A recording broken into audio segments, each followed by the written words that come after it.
ఈరోజు మనం తెలుగు బోధన అభ్యసన శాస్త్రంలో భాషా ఆధునిక దృక్పథం భాషావాచకాల గురించి చూద్దాం. భాష అంటేనే వినిమయం కోసం ఉపయోగించేదే భాష. మన భావ వినిమయానికి, భావగ్రహణకు, సమాజంలో మనను ఒకరిగా జీవింపజేయడానికి ఉపయోగిస్తున్నాం మనం భాషను. భాష ద్వారా సృష్టిలో మానవుడు ప్రత్యేక వ్యక్తిగా నిలబడ్డాడు. భాషించేదే భాష.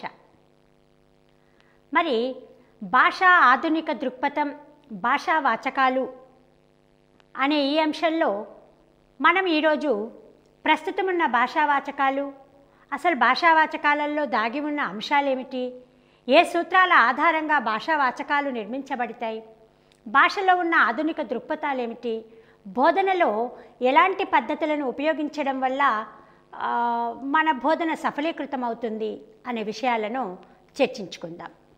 భాష ఆధునిక దృక్పథంలో అసలు భాషాభ్యసనం అంటే ఏమిటి చూద్దాం.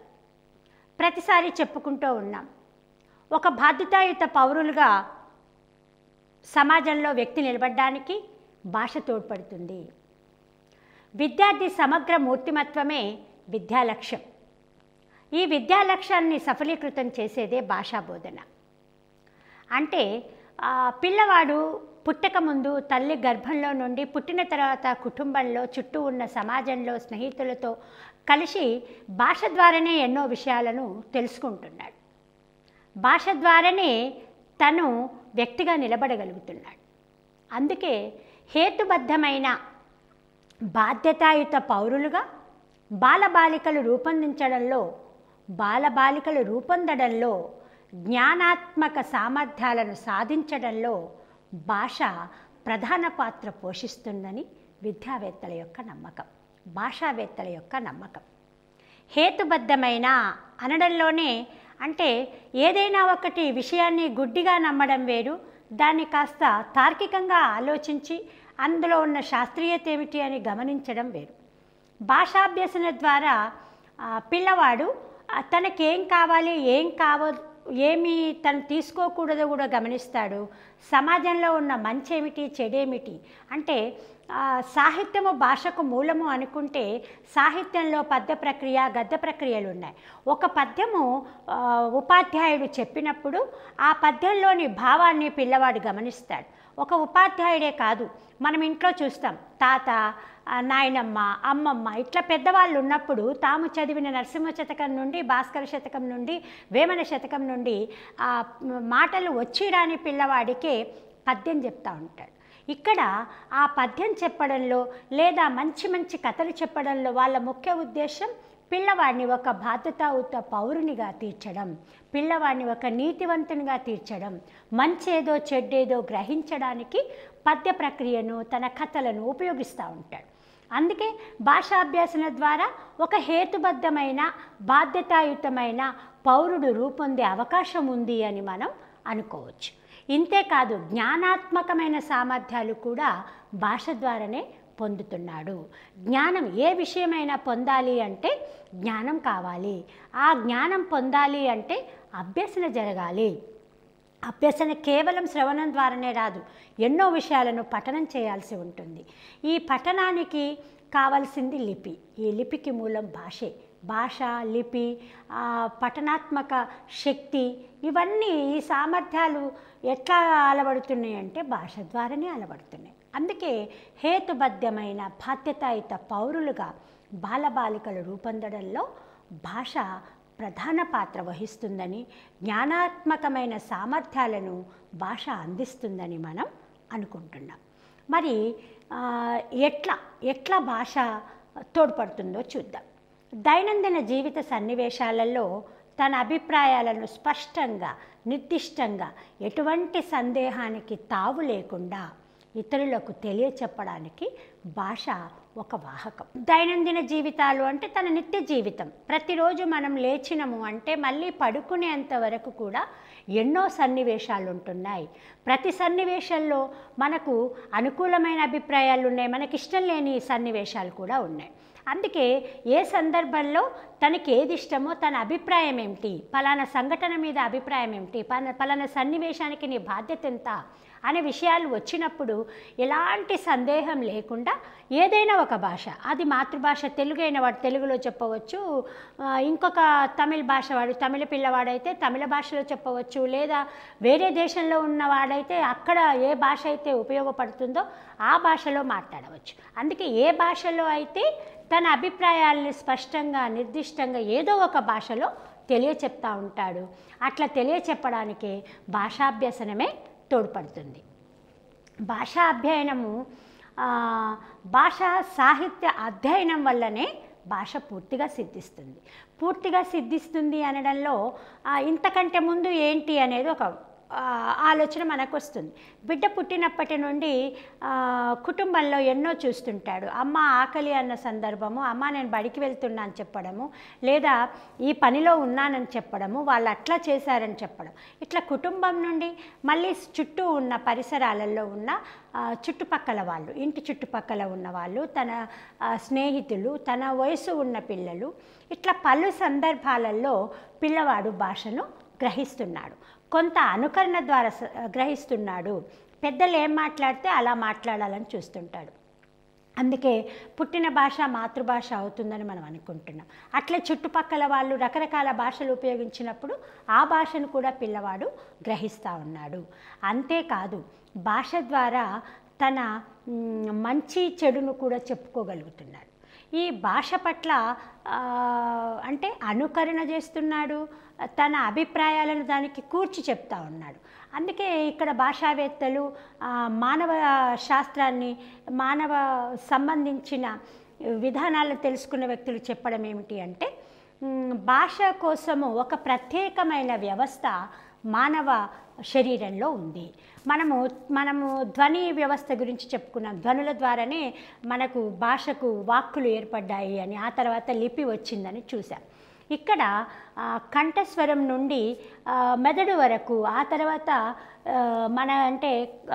ఒక ప్రత్యేకమైన వ్యవస్థ భాషను గ్రహించి భాషను మనలో నుంచి ఉద్భవింపజేయడానికి ప్రత్యేక వ్యవస్థ ఉన్నట్టుగా మనం చూస్తున్నాం.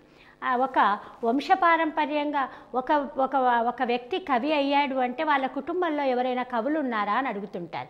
ఒకరు బాగా పాట పాడుతున్నాడు అంటే వాళ్ళ పెద్దల్లో ఎవరైనా పాటలు పాడారా అని అడుగుతుంటారు.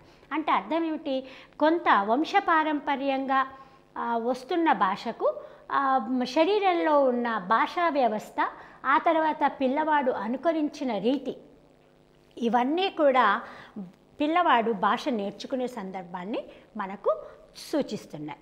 ఇంతే కాకుండా మరి జ్ఞానపరంగా భాష రావాలి అంటే ప్రాచీన సాహిత్యాన్ని, ఆధునిక సాహిత్యాన్ని, రకరకాల పుస్తకాలను చదవాల్సిన అవసరం ఉంది. అట్లా సాహిత్య అధ్యయనం వల్ల భాష పూర్తిగా సిద్ధిస్తుంది అని మనం చూడవచ్చు.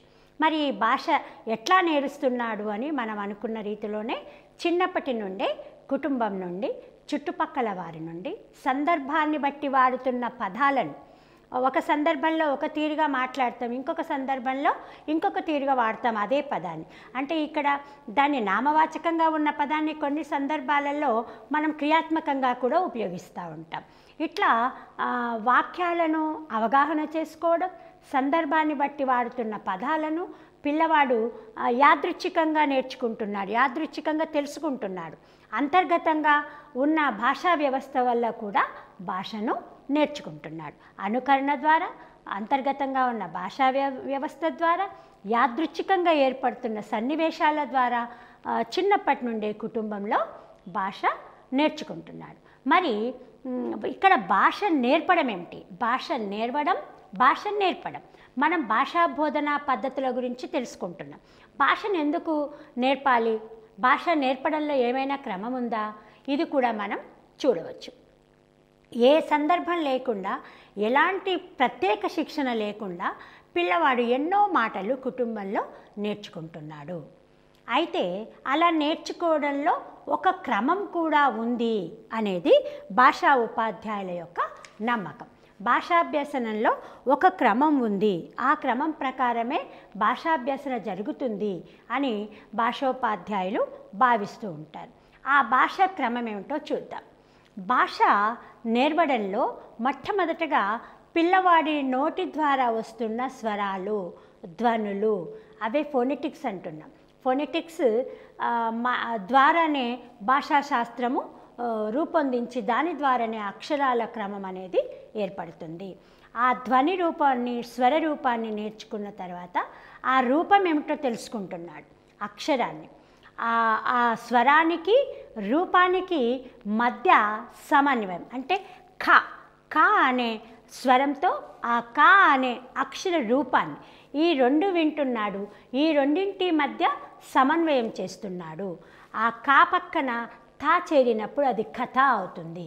ఈ శబ్దానికి అర్థం ఏమిటో తెలుసుకుంటున్నాడు. అంటే భాష నేర్పడంలో ఈ నాలుగింటి యొక్క సంబంధాన్ని ఉపాధ్యాయుడు గమనించాల్సిన అవసరం ఉంది. భాష నేర్పడంలో స్వరం, రూపం, స్వరం రూపాల మధ్య సమన్వయం, వాటి మధ్యలో ఉన్న సెమాంటిక్ శబ్దార్థాలను గ్రహింపు అనేది అవసరం ఉంది. ఈ భాషలో వివిధ ధ్వనులు, పిల్లవాడు లోపలికెళ్ళి తీస్తున్న ధ్వనులు, ఆ ధ్వనుల సమాహారాన్ని పదాలుగా చూస్తున్నాం.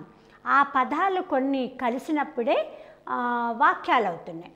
ఈ పదాలు ఏర్పడ్డప్పుడు ఆ పదాలకు అర్థాలను వివరిస్తున్నాం. ఆ అర్థాల వివరణతో పాటు కొన్ని పదాల సమాహారాన్ని వాక్యాలుగా పిల్లవాడికి చెబుతూ మనం నేర్చుకుంటున్నాం. అంటే భాష నేర్పేటప్పుడు నేర్పే విధానం మీద మళ్ళీ రకరకాలుగా ఉన్నాయి. అంటే అక్షరంతో అక్షరాలలో వర్ణమాలలో ఆ నుంచి మొదలెట్టి అక్షర రూపాన్ని నేర్పుకుంటూ పోయిన విధానం ఒకటి ఉంది. ఇట్లా మనం నేర్పేటప్పుడు కొన్ని అక్షరాల సమూహమే అర్థవంతమైన పదాలు అవుతాయి. కొన్ని అర్థవంతమైన పదాల కలయికతో ఒక ప్రత్యేక నిర్మితిలో వాక్యాలు ఏర్పడతాయి అంటూ మనము భాషను నేర్పడం జరుగుతుంది. అయితే భాష నేర్చుకునేటప్పుడు పిల్లవాడు ఒక క్రమ పద్ధతిని అనుసరిస్తున్నాడు, ఆ క్రమ పద్ధతి ప్రకారమే వాడు అవగాహన పొందుతున్నాడు అనేది భాషావేత్తల యొక్క అపూర్వమైన అభిప్రాయం. అయితే భాష మరి ఈరోజే నేర్చుకుంటున్నారా, ఈరోజే నేర్పుతున్నారా? పూర్వకాలంలో కూడా భాష నేర్పారు, పూర్వకాలంలో కూడా భాషను నేర్చుకున్నారు. వేదకాలంలో చూస్తే వేదకాలంలో పిల్లవాడు గురుకులాలకే వెళ్ళాడు, అక్కడ గురువును ఆశ్రయించి విద్యను నేర్చుకున్నాడు. గురుముఖంగా విద్య జరిగింది. ఈ గురుముఖంగా విద్య జరిగింది అన్నప్పుడు అక్కడ గురువు బేస్, గురువే కేంద్రం. గురువు ద్వారా అతను చెప్పిన పద్ధతిలోనే భాష కానీ, గణితం కానీ, వేదాంతాలు కానీ ఏవి నేర్చుకున్నా అట్లే నేర్చుకున్నా. అప్పుడు ఆ సందర్భంలో ఎక్కువగా మననానికి, ధ్యాసకు, ధ్యానానికి చాలా ప్రాముఖ్యత ఇవ్వబడింది. అంటే గురువు ఏం చెప్పినా, ఒక పద్యం చెప్పితే, ఒక శ్లోకం చెప్పినప్పుడు ఆ శ్లోకాన్ని మళ్ళీ మళ్ళీ వల్లవేస్తూ అంటే మళ్ళీ పైకి చెప్తూ మళ్ళీ ధ్యానంలో దాన్ని గుర్తు తెచ్చుకుంటూ జ్ఞానపూర్వకంగా మెదడులో పెట్టుకొని అంతర్దృష్టి కలిగి ఉండేవాడు. అక్కడ ఆరామాలలో నేర్చుకున్న విద్యలు ఎక్కువగా ఉన్నాయి. అప్పట్లో మొట్టమొదటగా పాలీ భాష ద్వారా నేర్చుకున్న భాష, ఆ తర్వాత సంస్కృత నేపథ్యాలు బయటకు వచ్చి, ఆ తర్వాత వ్యవహారిక భాష, ఈరోజు మనం మాట్లాడుతున్న భాష వరకు భాష పరిణామాల గురించి మనం చూసాం.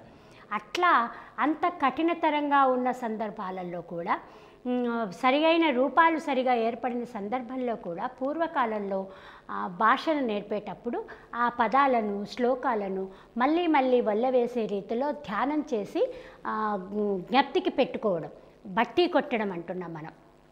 ఆ రకంగా మననం ద్వారా శ్లోకాలు నేర్చుకునేటట్టుగా ఆ రోజుల్లో చూసాం. ఆ రోజుల్లో పూర్వకాలంలో అట్లా ఉన్న సందర్భంలో ముఖ్యంగా శ్రవణానికి ప్రాముఖ్యత కూడా ఇవ్వబడింది. ఒకవైపు బట్టి వల్లెవేయడంతో పాటు శ్రవణం, అది కథాశ్రవణం కావచ్చు, పద్య శ్రవణం కావచ్చు. ఉపాధ్యాయుడు అంటే ఇక్కడ గురువు, గురుముఖంగా చదువుతున్నప్పుడు మంచి శ్రవణంతో వినడము, గురువు చెప్పుతున్నది శిష్యుడు వినడము, ఆ శ్రవణం ద్వారా అతను ఎన్నో విషయాలను నేర్చుకోవడం. మధ్యలో ఇక్కడ ప్రశ్న జవాబుల పద్ధతి బాగా నడిచేది. ఉపాధ్యాయుడు చెబుతున్నప్పుడు మనము ఆనాటి పురాణాలు చెప్తున్న సందర్భాలు చూస్తున్నా, మనం ఏమైనా కథలు అప్పటి తీసి చదువుతూ ఉంటే గురువును శిష్యుడు ప్రశ్నిస్తుంటారు. గురువర్య నాకు ఇలాంటి కథ చెప్పండి, ఇట్లా మరి ఇది ఎందుకు ఇట్లా జరిగింది అని మనము చూస్తూ ఉంటాం. ఆ సందర్భంలో ప్రశ్న జవాబుల పద్ధతి ఉండేది. ఒక తెలివివంతుడైన శిష్యుడు గురువుని తన పూర్తి జ్ఞానాన్ని వినియోగిస్తూ చెప్పే సందర్భం అక్కడ కనిపించేది. ప్రశ్న జవాబుల పద్ధతి ఉండేది. అంతేకాకుండా గోష్ఠులు బాగా నిర్వహించేవాడు. గోష్ఠి నిర్వహణ అంటే అది సెమినార్ అంటున్నాం మనం. 10 మంది కలిసి అక్కడ కూర్చొని ఒక చర్చా వేదికను ఏర్పాటు చేసుకొని, ఆ చర్చా వేదికలో ఒక మంచి విషయం పైన కావచ్చు, ఒక అసురులు ఎందుకట్లా ఉన్నారు అని, ఎందుకు ఇది అవతార రూపం అని అంటున్నాము అని, ఇట్లాంటి పెద్ద శాస్త్రీయమైన ప్రశ్నలు, పురాణోగతమైన ప్రశ్నలు, నీతిదాయకమైన గోష్ఠులు అక్కడ నిర్వహించి గురు శిష్యుల మధ్య ఈ రకమైన విధానాలు అక్కడ జరిగాయి. అయితే ఇక్కడ మనకు అర్థమయ్యేది ఏమిటి అంటే, ఆ రోజుల్లో పూర్వకాలంలో భాష నేర్పిన సందర్భాలలో పాఠశాలలకు బదులుగా గురుకులాలు ఉన్నాయి, పండిత పరిషత్తులు ఉన్నాయి, విద్యాపీఠాలు ఉన్నాయి, అగ్రహారాలు ఉన్నాయి. అంతేకాదు ఉన్నత విద్యాభ్యాసం చేయడం కోసం ఘటికలు, మఠాలు, బౌద్ధ విహారాలు ఉన్నాయి. అంటే ఆ స్థాయి వరకు పిల్లవాడు వెళ్ళగలగాలి. వాడు తల్లిదండ్రుల నుండి వెళ్ళి గురుకులంలో అన్ని బాధ్యతలకు దూరంగా వెళ్ళి గురువును ఆశ్రయించి గురుపరంగానే చదువుకునేవాడు. అట్లా భాష నేర్పిన విధానాలు అప్పట్లో మనం చూస్తాం. పూర్వకాలంలో మరి ఈ పండిత పరిషత్తులు, విద్యాపీఠాలు, అగ్రహారాలు, మఠాలు, విహారాలు, ఘటికలు ఇవి ఉన్న సందర్భంలో వాటి పోషణ బాధ్యత అదంతా కూడా మళ్ళీ గురువులతో పాటు శిష్యులు, ఆనాటి రాజరికాలు కూడా వాటిని పోషించిన సందర్భాలు కనిపిస్తున్నాయి. అయితే మరి భాష నేర్పిన విధానాన్ని గమనిస్తే ఇది సాంప్రదాయ పద్ధతిగానే మనం చూడవచ్చు. మరి ఆ తర్వాత కొన్ని విషయాలను మనం ఇక్కడ గుర్తు చేసుకుందాం. భాషా బోధన ఆధునిక పద్ధతులలో ఎలా ఉంది? పూర్వకాలంలో చూస్తే మనం అక్కడ గురుముఖమైన విద్య జరిగింది. బాగా వల్లె వేయడం లేదా మననం చేయడము, తర్వాత శ్రవణం ద్వారా మాత్రమే భాష నేర్చుకోవడం జరిగింది.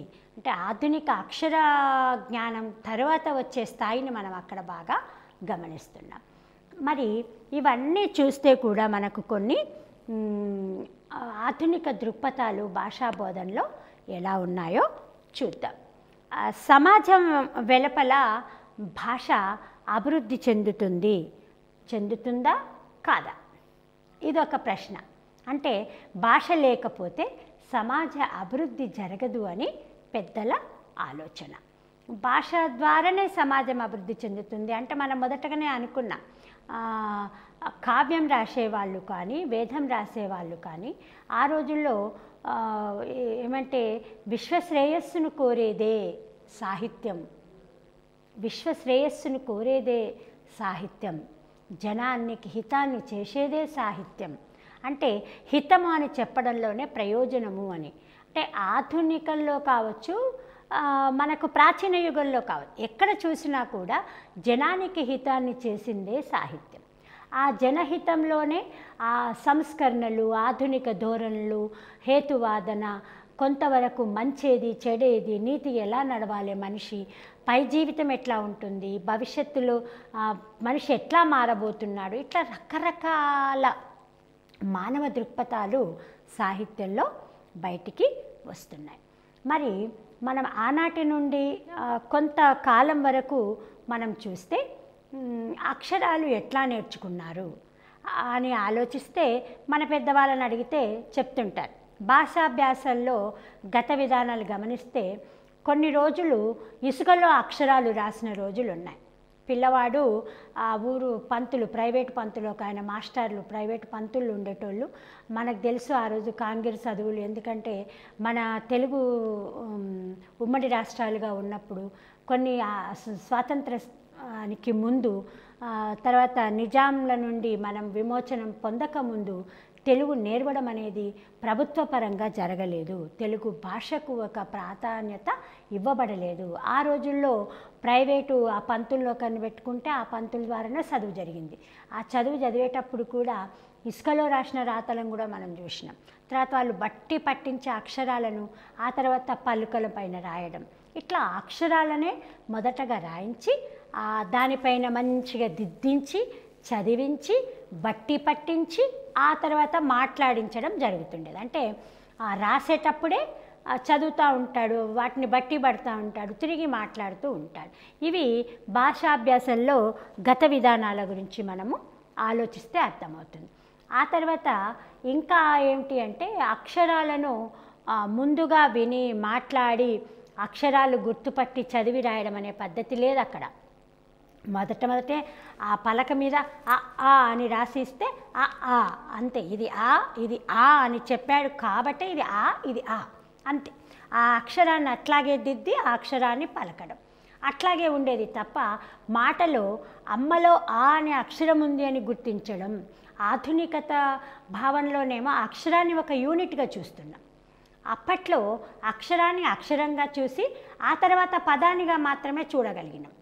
అవి అప్పట్లో జరిగిన సందర్భాలు. ఈ ఆధునిక దృక్పథంలో ఆలోచించినప్పుడు ఆ గతంలో మొదటగా వినడము, ఆ తర్వాత మాట్లాడడము, అక్షరాలను గుర్తుపట్టి చదవడం, రాయడం అనే పద్ధతి లేకుండా బట్టి కొట్టి అక్షరాన్ని ముందుగా రాసేసి ఆ తర్వాత బట్టి పద్ధతి ద్వారా దాన్ని గుర్తుపెట్టుకొని ఆ తర్వాతనే ఉపయోగించడం అనేది జరిగింది. ఇక ఆధునిక దృక్పథాన్ని ముందుగా చూస్తే కృత్య రూపాలు లేవు. కృత్యాధారమైన బోధన అనేది జరగలేదు. గురువు నుంచి మాత్రమే అందుకునే ప్రక్రియగా జరిగింది. అంతేకాదు అక్కడ అర్థవంతమైన సన్నివేశాలు లేవు. అర్థవంతమైన సన్నివేశాలు అంటే ఒక అక్షరం నేర్చుకోవాలన్నా, ఒక పదాన్ని నేర్చుకోవాలన్నా పదంగానే నేర్పినాం తప్ప ఒక సన్నివేశంలో ఆ పదాన్ని లాగి ఆ పదాన్ని దాని అర్థాన్ని విశ్లేషించుకోవడం కానీ ఆ పదాన్ని గుర్తించడం కానీ అప్పట్లో జరగలేదు. ఇక ముఖ్యంగా చూస్తే భాషా అభ్యసన జరగాలి అంటే ఫస్ట్ అక్షరాలు దిద్దాలి. దిద్దిన అక్షరాన్ని చదువుతూ దిద్దాలి, బట్టి కొట్టి దిద్దాలి. ఆ నుండి రౌతి వరకు అక్షరాలు రాయాలి. ఆ రాసిన తర్వాత ఆ అక్షరాలకు సంబంధించిన గుణింతాలు, ఒత్తులు, సంయుక్త అక్షరాలు ఇవన్నీ గుర్తించాలి. ఆ తర్వాత పదజాలం, ఈ పదజాలం తర్వాత ఆ పదాలతోని ఈ విధంగా భాష వస్తుంది అనేది అప్పటి పద్ధతి. కానీ ఆధునిక దృక్పథంలో భాషా అభ్యసన అక్షరాలు, గుణింతాలు, ఒత్తులు, ఆ తర్వాత పదాలని కావు. అవి ఈ భాషాభ్యసనకు ఆధునిక దృక్పథం చాలా భిన్నమైంది. ఇక ఆధునిక దృక్పథంలో ఒక ఆలోచనలు అనేది మారింది. అక్షరాలు, భాష సమాజ అవసరానికి అనుగుణంగా ఉండాలి. అక్షరంతో నేర్పుతామా, పదంతో నేర్పుతామా అనేది కాదు. నేర్చుకున్న భాష అవసరాలకు అనుగుణంగా ఉండాలి. ఆధునిక అవసరాలకు అనుగుణమైన భాషతోనే మార్పులు రావాలి. అంటే ఒక సమాజంలో మూఢభావాలు దూరం కావాలి అంటే భాష ద్వారానే సాహిత్యం వచ్చింది. ఆ సాహిత్యం ద్వారానే వ్యక్తులలో మార్పు వచ్చింది. అందుకే ఆధునిక దృక్పథంలో కేవలము ఊహాత్మకమైన సాహిత్యం కాకుండా సమాజపరమైన హితం కూర్చే భాషా ప్రక్రియలకే ఆదరణ పెరిగింది. అవి భాషా బోధన ఆధునిక అవసరాలకు అనుగుణంగా ఉండాలని ఒక మాటను మనం చూస్తాం. ఆధునిక సాంకేతిక సరిపోయే పదజాలాభివృద్ధి జరగాలి. మనము ఈరోజు సెల్ ఫోన్ అంటున్నాం, దీన్ని చరవాణి అని వింటే మనకు కొత్తగా ఉంటుంది. బస్ అంటున్నాం, ట్రైన్ అంటున్నాం, వాటిని తెలుగులో వింటే నిజంగా ఇవి తెలుగు పదాలా అని మనకు సందేహం వస్తుంది. అంటే ఒక రకంగా తెలుగుకి సరిపోయిన కొత్త పదాలు ఇంగ్లీష్లో నుండి గ్లోబలైజేషన్ నేపథ్యంలో ఇవాళ టెక్నాలజీ అభివృద్ధి చెందిన నేపథ్యంలో మనిషి అంతరిక్షం వరకు ఎదిగిన సందర్భంలో తెలుగులో పదజాలాలను అనుసరిస్తే అన్ని రంగాలలో ఇటు శాస్త్రంలో కావచ్చు, గణితంలో కావచ్చు, ఒక పరిపాలనా పద్ధతిలో కావచ్చు, ఎక్కడ చూసినా కొత్త పదాల అభివృద్ధి జరగాలి. అందుకే ఆధునిక దృక్పథంలో ఆలోచిస్తే ఆధునిక సాంకేతిక సరిపోయే పదజాల అభివృద్ధి కూడా జరగాలి. ఇక ముఖ్యంగా ఏమిటి అంటే, ఇట్లా పలికినాం, ఇట్లా పలికొద్దు, ముందు అది రాసినాం, ఇది రాయాలి, ఈ రకమైన తిట్లు, ఈ రకమైన హెచ్చరికలు ఒకప్పుడు భాష నేర్చుకోవడంలో ఉండేది. ఇప్పుడు భాష నేర్వడంలో జరిగే చిన్న చిన్న పొరపాట్లను హైలైట్ చేసి పిల్లవాడిని బాధ పెట్టే సన్నివేశాలు ఈరోజు మనకు ఆధునిక భావనలో దుఃఖంగా దూరం చేస్తున్నాం. అంటే భాష నేర్వడంలో పిల్లవాడు దుఃఖపడకూడదు. పిల్లవాడు సంతోషంగా తాను చేసిన తప్పును తనే గుర్తించి సరిచేసుకునే విధానాలకు ఈ రోజుల్లో ఆజ్యం పోస్తున్నాం. ఇక నేర్చుకునే విధానము కృత్యాధార బోధనలో ఉండాలి. కృత్యాలు అంటే యాక్టివిటీస్ అన్న ఒక పని, వాడు చేసే పని ద్వారా బోధన విషయాన్ని గ్రహించాలి. బోధనలో మనం ఏం నేర్పాలనుకుంటున్నామో దానికి సంబంధించి ఒక చిన్న కృత్యం ద్వారా పిల్లవాడు నేర్పగలగాలి. అక్షరాలు నేర్పేటప్పుడు ఇది ప్రాథమిక స్థాయిలో ఉన్న ఉపాధ్యాయులకు, ప్రాథమిక బోధనా పద్ధతులు చూస్తున్న వాళ్ళకి ఇది బాగా అర్థమవుతుంది. ఎట్లా అంటే అక్షరాలన్నీ ఒక ప్లే కార్డుల మీద రాసి వాటన్నింటినీ ఒక దగ్గర డబ్బాలో పోసి పిల్లవాడిని ఒక అక్షరం, ఒక కార్డు తీయమంటాం, అందులో ఉన్న అక్షరం ఏందో చదివిస్తాం. అట్లా ఒక 10 మంది తీసుకున్న తర్వాత మీలో ఈ అక్షరాలతో ఏర్పడే పదాలు ఒక పక్కన చేరాలి అన్నప్పుడు ఆ పిల్లల పక్కన చేరి కొన్ని పదాలు ఏర్పరుస్తూ ఉంటారు. అంటే ఈ రకంగా ఇక్కడ ఏంటి, ఈ 2 పదాల ద్వారా ఒక అక్షరాల ద్వారా ఒక పదం ఏర్పడుతుంది అని మనం చెప్పకుండా కొన్ని పదాలను పిల్లవాడే సొంతంగా ఏరుకునేటట్టుగా చేస్తున్నాం. ఇది భాషా బోధనలో ఆధునిక దృక్పథంగా మనం చెప్పవచ్చు. మరి ఈ భాష నేర్పేటప్పుడు, నేర్చుకునేటప్పుడు కూడా ముఖ్యంగా భాషతో పిల్లవాడు ఆధునికత్వాన్ని అలవర్చుకుంటున్నాడు. తన ఆలోచనలను వ్యక్తీకరిస్తున్నాడు. భావ వినిమయం కోసమే భాష అనుకున్నప్పుడు కొంత మౌఖిక వ్యక్తీకరణ చేస్తున్నాడు, మరికొంత లిఖిత వ్యక్తీకరణ కూడా చేస్తున్నాడు. ఆధునిక భాషా బోధన తరగతి గదిలో చదువుతున్నప్పుడు పిల్లవాడు తను మౌఖికంగా తనకేదైతే మంచిగా అనిపిస్తుందో అది చెప్తున్నాడు. లిఖిత రూపంలో రాసేటప్పుడు కూడా తన అభిప్రాయాలను చక్కగా వివరించుతున్నాడు. అయితే ప్రపంచవ్యాప్తంగా చూసినప్పుడు ఆధునిక శాస్త్రీయ దృక్పథాలు భాషాపరంగా కూడా ముందుకు సాగాల్సిన అవసరాలను మన ముందు పెడతా ఉన్నాయి. వాటన్నింటిని కూడా మనము పూర్తి చేయాల్సిన అవసరం ఉంది. అంతేకాదు ఇవాళ ఆధునిక దృక్పథంలో మరొకటి కృత్యాధారంతో పాటు ప్రాజెక్ట్ విధానం. పిల్లవాడు ఒక సేకరణ లేదా తను సొంతంగా ఒక పత్రికలో ఒక ఆహ్వాన పత్రిక ఉంటుంది. ప్రతిరోజు వచ్చే దినపత్రికలో ఒక ఆహ్వాన పత్రిక ఉంటుంది, ఒక పోస్టర్ ఉంటుంది, ఒక వ్యాసం ఉంటుంది, ఒక అడ్వర్టైజ్మెంట్ ఉంటుంది. ఈరోజు జరుగుతున్న ఒక ఫెమిలియర్ వ్యక్తితో మాట్లాడే ఇంటర్వ్యూ ఉంటుంది, సంభాషణ ఉంటుంది. అంటే ఒక పత్రికలో ఇన్ని విషయాలు ఉన్నాయి, ఇన్ని డిస్కోర్సెస్ ఉన్నాయి, ఇవి అనేది ఈ దృక్పథాలు ఉన్నాయి అనే విషయము గతంలో అంతగా పట్టించుకున్న వాళ్ళు కాదు. ఈరోజు ఆధునిక దృక్పథాన్ని ఆలోచించినప్పుడు మనకు ఎదురయ్యే ప్రతి సందర్భంలో నుంచి ఒక కొత్తదనాన్ని మనం వెతుక్కుంటున్నాం. ఆ వెతుక్కోవడంతో భాష నేర్వడం కానీ వివిధ దృక్పథాలను మనము అలవర్చుకోవడం కానీ జరుగుతుంది. అయితే ఇక మనం బాగా చూస్తే ఉపాధ్యాయుడు చేయాల్సింది పిల్లవాడు తప్పులు చేయకుండా చూడాలి. భాషా బోధనలో చూసినప్పుడు ఈ తప్పులు సరిచేసే వ్యూహాలు కూడా చాలా అవసరమై ఉన్నాయి.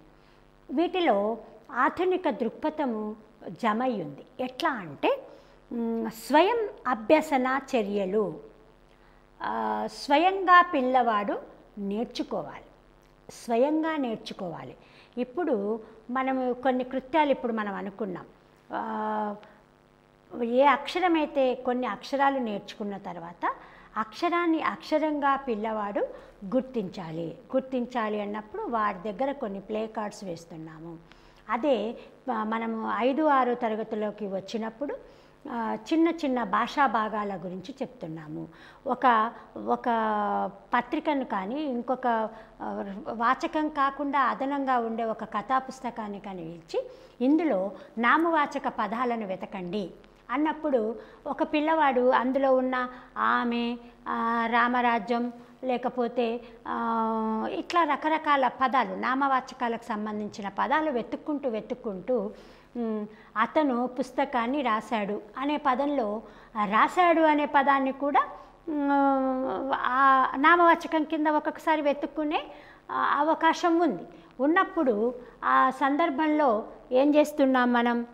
రాస్తున్నాడు, పుస్తకం, ఈ రెండు ఒక తీరి అర్థాన్ని ఇస్తున్నవా లేదా అనేది తిరిగి స్వయం అభ్యసన చేస్తూ తన తప్పులను తను సరిచేసుకునే విధానాలను కూడా మనము అక్కడ ఉపయోగిస్తున్నాం. ఇట్లా ఉపయోగించడం వల్ల విద్యాకృత్యాలు, ఆధునిక కృత్యాల వల్ల పిల్లల్లో భాషా నైపుణ్యాలతో పాటు భాష పట్ల పటుత్వము పెరుగుతుంది. అంతేకాకుండా క్రీడా విధానంలో ఒక సంతోషం ఉంటుంది. ఈ క్రీడా విధానాన్ని ఆధునిక దృక్పథంలో, ఆధునిక పద్ధతుల్లో వాడుకోవడం వల్ల మానసికమైన, శారీరకమైన ఆనందంతో పాటు ఒక జట్టు పరస్పర సహకార విధానాలు కూడా పిల్లలకు అలవడుతున్నాయి. ఈ రకంగా తమ తప్పులను తాము సరిచేసుకుంటూ పీర్ గ్రూప్లో కానీ, జట్టులో కానీ, వ్యక్తిగతంగా కానీ పుస్తకాన్ని ముందు పెట్టుకొని కొన్ని ప్రాజెక్టులను సేకరించడం ద్వారా తర్వాత ఇట్లా రకరకాల సందర్భాలలో తన తప్పులను తాము స్వయం అభ్యసన విధానంలో సరిచేసుకుంటూ వెళ్తున్నారు. ఈ రకంగా భాషా అభ్యసనంలో వచ్చిన ఆధునిక దృక్పథాలుతో పాటు ఉపాధ్యాయుడు ఏం ఉపయోగించి తన బోధనను సఫలీకృతం చేసుకోవాలి. నిజంగానే రేపు మీరే ఈరోజు పరీక్ష కోసం హాజరవుతున్న ఒక ఛాత్రోపాధ్యాయుడు, రేపు కాబోయే ఉపాధ్యాయుడు. ఒక ఉపాధ్యాయుడిగా తరగతి గదికి వెళ్ళాలి అన్నప్పుడు 1వ తరగతి నుంచి 10వ తరగతి వరకు, ఇటు ప్రాథమిక స్థాయి, మాధ్యమిక స్థాయి, ఉన్నత స్థాయి. మరి ఏ తరగతికి ఏం చెప్పాలి, ఎలా చెప్పాలి? ఇవేమైనా గురుకులాలా? కావే. వేదాలో, పురాణాలో, ఇతిహాసాలో, పద్యాలో తోచినే చెప్పి ఉపాధ్యాయుడు అంటే గురువు తనకు తోచింది చెప్పి వెళ్ళడానికి లేదు. విద్యా లక్ష్యాలతో పాటు భాషా లక్ష్యాలు కూడా ఉన్నాయి. భాషా సామర్థ్యాల సాధన అవసరమయ్యింది. ఈ భాష బోధించడం ద్వారా ఈ లక్ష్యాలు నెరవేరాలి, ఈ గమ్యాలను చేరుకోవాలి, అని ప్రత్యేకంగా మనము తెలుపుకుంటున్నాం. ఇవన్నీ తెలుపుకోవాలంటే ఒకచోట ఉపాధ్యాయుడు ఒకటి చెప్తున్నాడు, ఇంకో పాఠశాల ఉపాధ్యాయుడు ఇంకో పాఠ్యాంశాన్ని చెప్పాడు అనుకుందాం. అప్పుడు సరిసమానమైన సామర్థ్యత అనేది ఒక కొలబద్ధంగా ఉండదు. ఒక మూల్యాంకనానికి ప్రభుత్వానికి కావచ్చు, ఒక టోటల్ డిపార్ట్మెంట్కి ఒక వయసు పిల్లవాడికి ఫలానా విషయంలో ఫలానా సామర్థ్యం ఉండాలి అనేది ఒక కొలబద్ధత అనేది ఉండదు. మరి దానికోసమే ఏముండాలి? ప్రతి బోధన అంశంలో మనం గతంలో చెప్పుకున్నట్టు ప్రతి బోధన విషయంలో కానీ, బోధన అంశాల్లో కానీ ఉపాధ్యాయుడు తను సొంతంగా తన స్కిల్ని, తన నైపుణ్యాన్ని, తన యొక్క ఆసక్తిని, తనలో ఉన్న జ్ఞాన పిపాసని ఉపయోగిస్తాడు. ఓకే, ఇది కరెక్టే. కానీ ఇవాళ ఒక తరగతి గది, ఈరోజు ఒక 10వ తరగతి పాస్ అయిన పిల్లవాడు రాష్ట్రంలో ఏ దగ్గరికి వెళ్ళినా అతని సర్టిఫికెట్ సమానమే అన్నప్పుడు అక్కడ ఆ తరగతి గదిలో ఆ పిల్లవాడు నేర్చుకున్న విషయాలు ఇంకొక ఊరిలో నేర్చుకున్న పిల్లవాడు విషయాలతో సమానంగా ఉండాలి. ఈ లక్ష్యాలు, సామర్థ్యాలు, మనం ఆశించే గమ్యాలు అనేవి ఒకటిగా ఉన్నవి అన్నప్పుడు వీళ్ళు నేర్చుకునే అంశాలు కూడా ఒకటిగా ఉండాలి. వాటి కోసమే ముఖ్యంగా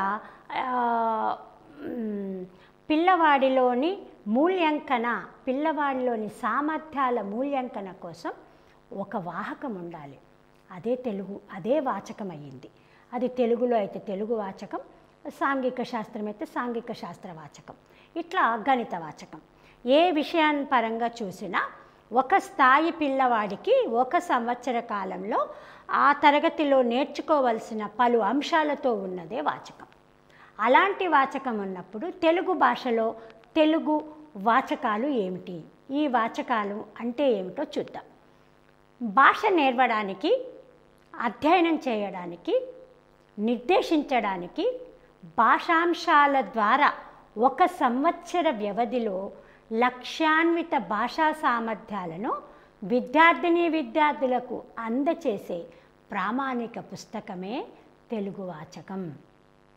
తెలుగు భాష నేర్వడానికి ఉపయోగిస్తున్నది, తెలుగు సందర్భంలో నేర్పిస్తుంది కాబట్టి ఇది తెలుగు వాచకం.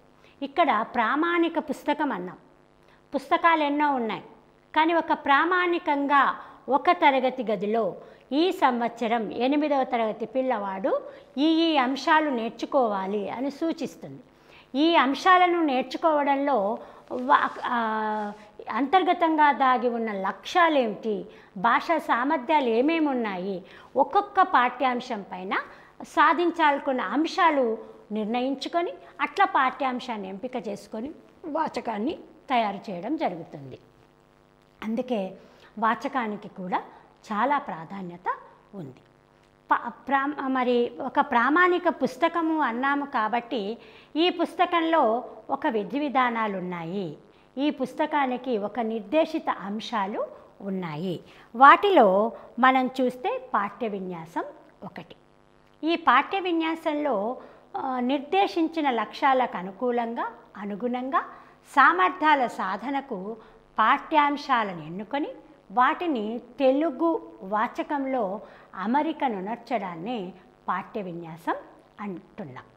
పాఠ్యాంశాలు మనం మొదటగానే అనుకున్నాం, లక్ష్యాలకు అనుగుణంగా పాఠ్యాంశాలను ఎన్నుకొని వాటిని ఒక క్రమ పద్ధతిలో ఉంచుతున్నాం, దాన్ని మనం పాఠ్య విన్యాసం అంటున్నాం. ఆ తర్వాత పాఠ్య విన్యాసంలో ఏముంటాయి, పాఠ్యాంశాల ద్వారా విద్యార్థులు సాధించాల్సిన సామర్థ్యాలు ఈ విధంగా ఉంటాయి. పాఠ్య విన్యాసంలో అవగాహన, ప్రతిస్పందన, ముఖ్యంగా అవగాహన, ప్రతిస్పందన అంటే విషయం చెబుతున్నప్పుడు ఆ విషయం పట్ల అవగాహన పొంది అడిగిన దానికి ప్రతిస్పందించగలగాలి, అడిగినా అడగకున్నా సందర్భానుగుణంగా ప్రతిస్పందించాలి, విషయాన్ని వ్యక్తీకరించాలి, సృజనాత్మకతతో దాన్ని ప్రదర్శించగలగాలి. ఆ పాఠ్యక్రమంలో ప్రత్యేకంగా కొన్ని భాషాంశాలు నేర్చుకోవాలి. ఇవన్నీ కూడా పాఠ్య విన్యాసంలో అమర్చుకొని ముందుకు నడవడం చూస్తాం మనం. అయితే ప్రస్తుత తెలుగు పాఠ్య పుస్తకాలలో ఏమేమున్నాయి వాటిని ఒకసారి చూద్దాం. ప్రస్తుత తెలుగు పాఠ్య పుస్తకాలలో అమరి ఉన్న అంశాలేమిటో చూద్దాం. పాఠ్యక్రమం అంటే ఒక పుస్తకాన్ని చూడగానే మనకు అందులో ఇవి ఉన్నాయి అనేది తెలుస్తుంది. ఉపాధ్యాయులకు సూచనలు మనం మొదటగానే చూస్తాం. ఆ తర్వాత ఈ పాఠ్య పుస్తకాన్ని ప్రత్యేకంగా ఈ తరగతిలో ఈ పాఠ్య పుస్తకాన్ని చదవడం ద్వారా పిల్లలు సాధించాల్సిన సామర్థ్యాలు ఏమిటో అక్కడ స్పష్టంగా తెలపడం జరుగుతుంది. ఆ తర్వాత ఆ పాఠం ద్వారా ఆ పాఠ్య పుస్తకంలోని పలు పాఠాలను నేర్చుకోవడం కోసం ఒక సంసిద్ధత పాఠము, ఆ తర్వాత నేర్వాల్సిన పాఠం యొక్క ఉద్దేశము, వాటి యొక్క నేపథ్యాన్ని మనం చూడవచ్చు. ఒక పాఠక్రమాన్ని చూసినప్పుడు చదవండి, ఆలోచించండి అని ఒక చిత్రాన్ని ఇచ్చి ఆలోచించాల్సిన సందర్భం కానీ, కథనిచ్చి ఆలోచించే సందర్భం కానీ, అట్లా ఒక గేయం కానీ ఉంటుంది. తర్వాత పాఠం ఉద్దేశాలు ఏమిటి, ఈ పాఠం యొక్క నేపథ్యం ఏమిటో సునిశ్చితంగా చెప్పబడడం జరిగింది. పాఠ్యభాగ వివరాన్ని ఇస్తూ అక్కడ కవి పరిచయం కూడా ఉంది. ఒక పంచతంత్ర కథ ఉంటే ఆ పంచతంత్ర కథ ఆ పుస్తకం గురించి, ఆ పంచతంత్ర కథలలో ఇది ఏ కథా విభాగానికి వస్తుంది, ఇక్కడ యొక్క నీతి ఏమిటి, తర్వాత ఈ కవి యొక్క పరిచయం ఏమిటి, ఈ విషయాలన్నీ కూడా ఈ పాఠ్యంలో నేపథ్యం ఏముంది అనేది కూడా మనకు పాఠం లోపలికి వెళ్ళే కంటే ముందే అర్థమవుతుంది. ఈ పరంగా విద్యార్థులకు కూడా ఏం చేయాలో కొన్ని సూచనలు కూడా ఇవ్వబడ్డాయి. ఆ తర్వాత అసలైన పాఠ్యాంశం పాఠ్యభాగం ఉంటుంది. పాఠ్యభాగంలో నేర్చుకోవాల్సిన విషయాలు ఉన్న తర్వాత పాఠ్య అనంతరం ఇవి చేయండి అంటూ కొన్ని విషయాలు ఉన్నాయి. ఇవి చేయండి విషయంలో భాషా నైపుణ్యాలను మూల్యాంకనం చేసే విషయాలే ఇక్కడ ఉంటాయి.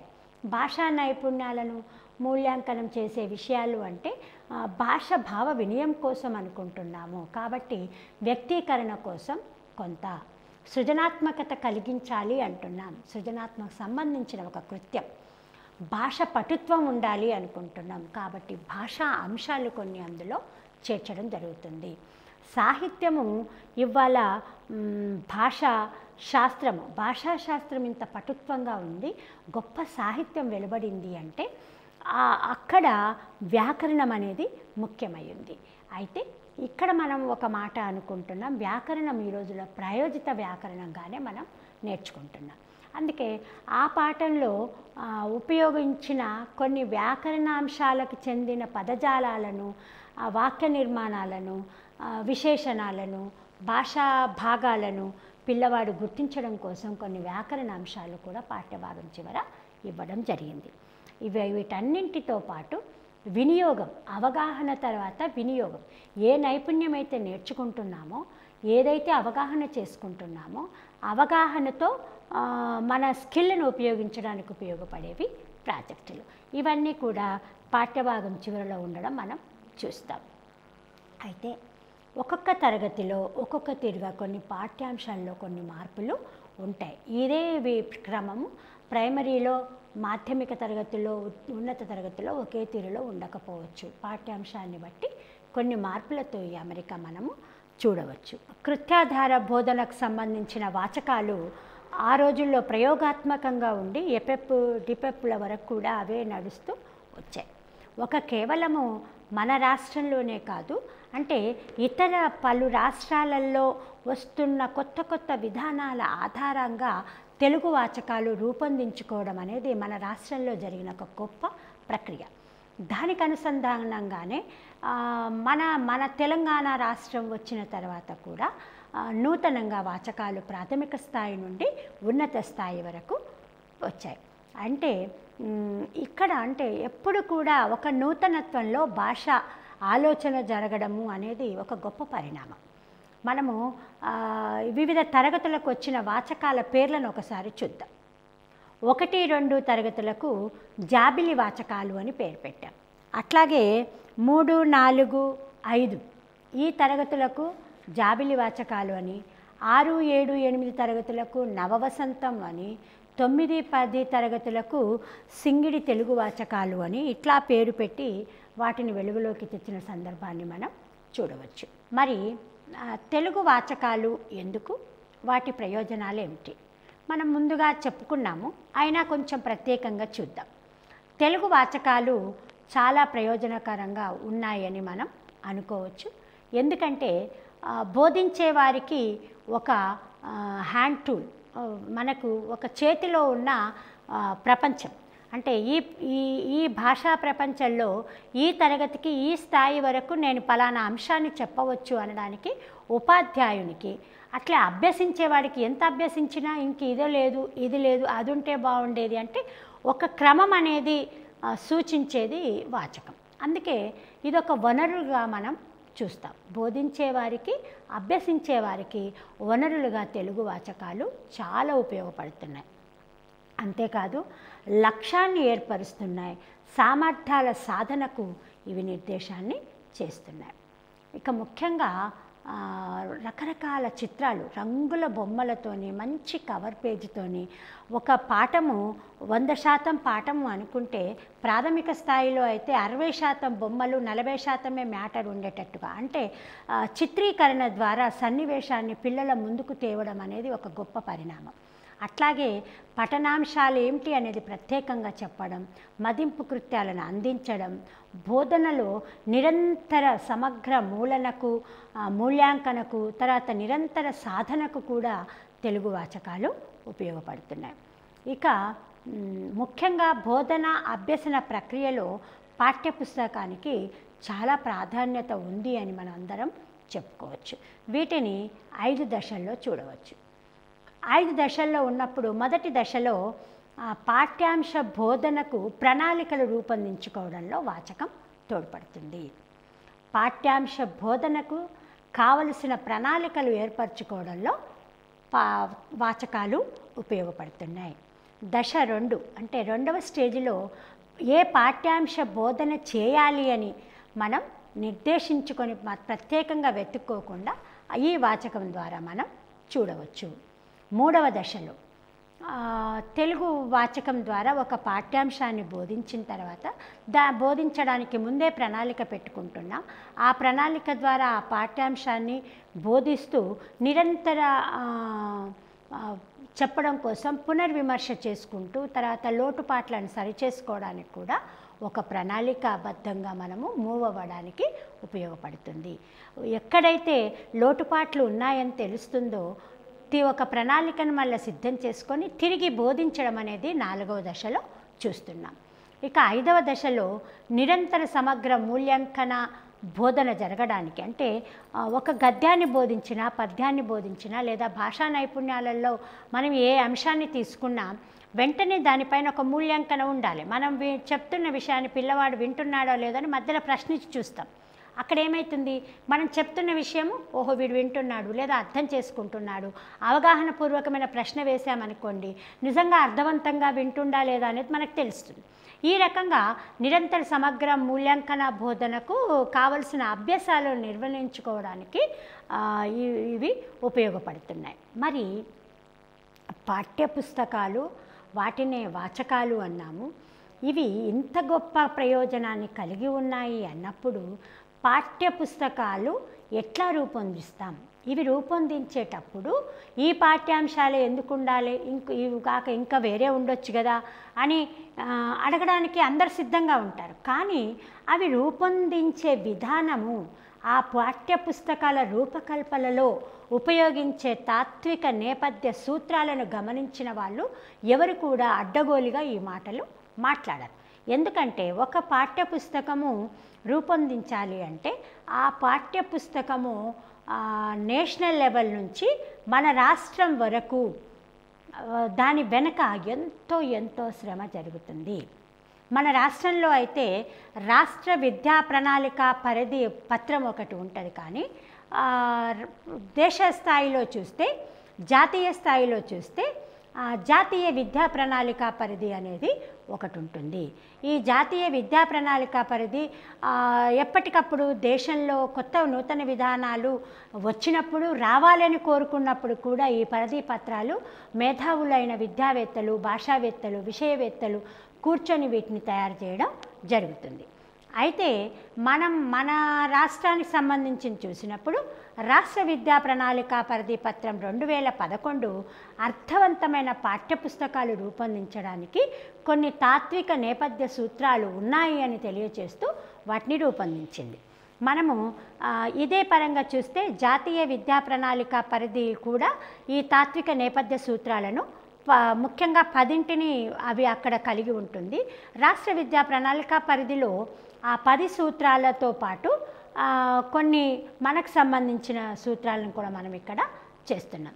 అయితే ఈ ఆయా వాచకాల తయారీలో దృష్టి అందించుకొని వాచకాల పాఠ్యాంశాలను ఈ తాత్విక నేపథ్య సూత్రాల ఆధారంగానే ఎంపిక చేసుకోవడం జరుగుతుంది.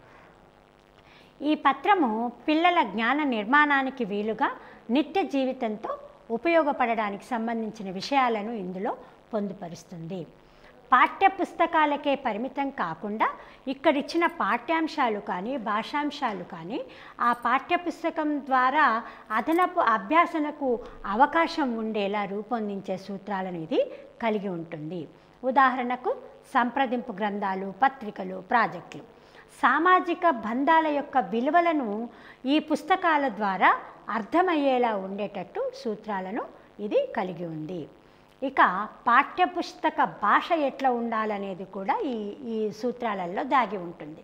ఈ భాష సరళంగా ఉండాలని, ఎందుకు అంటే బహుభాషిత్వం కలిగిన విద్యార్థులు ఎంతోమంది ఉంటారు. వాళ్ళందరికీ కూడా పరిగణ తీసుకొని బహుభాషిత్వాన్ని కూడా ఓవర్కమ్ చేసి పుస్తకాన్ని చదివే అవకాశం ఉండేటట్టుగా ఈ నేపథ్య సూత్రాలు, తాత్విక నేపథ్య సూత్రాలు ఉన్నాయి.